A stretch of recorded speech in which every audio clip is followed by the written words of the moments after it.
तो दोस्तों आज की जो हमारी बुक है वो बहुत ही पावरफुल और इम्पॉर्टेंट बुक है जो कि है क्रिएटिविटी इंक।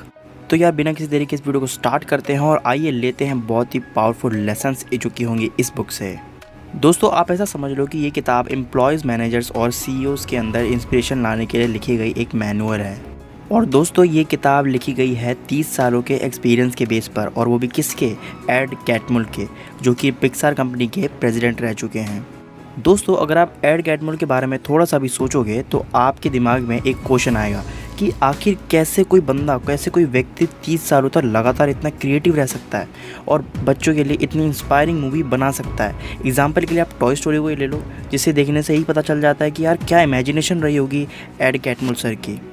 अब दोस्तों यहाँ तक बात आई गई है तो आपको मैं एक फैक्ट भी बता दूँ या फिर इन्फॉर्मेशन ले लो, उसे जो भी कहना है वो कह लो। मैं बता देता हूँ आपको कि स्टीव जॉब्स वो व्यक्ति थे जिन्होंने पिक्सार में $10 मिलियन इन्वेस्ट करके कंपनी में मेजॉरिटी शेयर होल्डर्स की पोजीशन हासिल करी थी। और दोस्तों इसी इन्वेस्टमेंट ने स्टीव जॉब्स को आगे चलकर उन्हें बिलियनर बना दिया।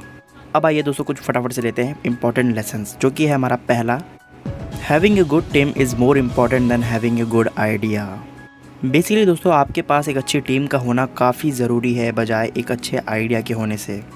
दोस्तों बेसिकली जब तक आप टैलेंटेड लोगों को हायर कर रहे हो जो बेसिकली आपस में मिलकर अच्छे से काम कर सकते हैं और अच्छे से कम्युनिकेट कर सकते हैं, तो आपको आइडिया पर ज़्यादा फोकस करने की ज़रूरत ही नहीं पड़ेगी। और दोस्तों एक काम जो आपको करना चाहिए अपनी ऑर्गेनाइजेशन में वो ये है कि आपको हमेशा इंस्पायर्ड लोगों को ही हायर करना चाहिए, फिर उसके बाद आइडिया डिस्कस करना चाहिए। हमारा जो दूसरा लेसन आता है वो ये आता है कि mistakes are always made by teams, never by individuals, everyone is equally responsible. दोस्तों बेसिकली आपके ऑर्गेनाइजेशन में जब भी कोई गलती होती है तो उसके लिए टीम रिस्पॉन्सिबल होनी चाहिए, ना कि कोई एक स्पेसिफिक पर्टिकुलर बंदा या फिर कह लो व्यक्ति। दोस्तों फेलियर मिलने के बाद उससे सरप्राइज़ होने की जगह आपको बेसिकली उससे खुलकर एक्सेप्ट करना आना चाहिए। और ऐसा ही ठीक कुछ पिक्सार में टीम मेंबर्स भी करते थे, वो गलतियों को बहुत जल्द एक्सेप्ट कर लेते थे और फेलियर के बाद उन सभी एक्टिविटीज़ को रीडिज़ाइन करते थे, जिससे होता क्या था, उनका दोबारा सेम गलती करने का जो चांस था वो बहुत कम हो जाते थे। अगेन दोस्तों at Pixar mistakes are never made by the individuals, only by teams. और क्या आपको पता है कि हम इसे ही कहते हैं फेलियर शेयरिंग मेंटालिटी, जिसकी वजह से जो बेसिकली एक एम्प्लॉय होते हैं वो एक अच्छे कैलकुलेटर रिस्क टेकर बन पाते हैं।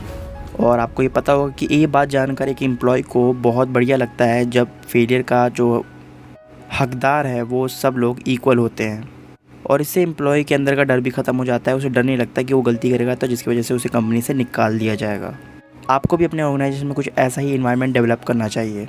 हमारा जो तीसरा लेसन आता है वो ये आता है कि let everyone design their own work space to keep boredom out of your building. अगर दोस्तों आपको अपनी ऑर्गेनाइजेशन में प्रोडक्टिविटी चाहिए तो आपको अपने ऑर्गेनाइजेशन में बोर्डम को दूर करना होगा।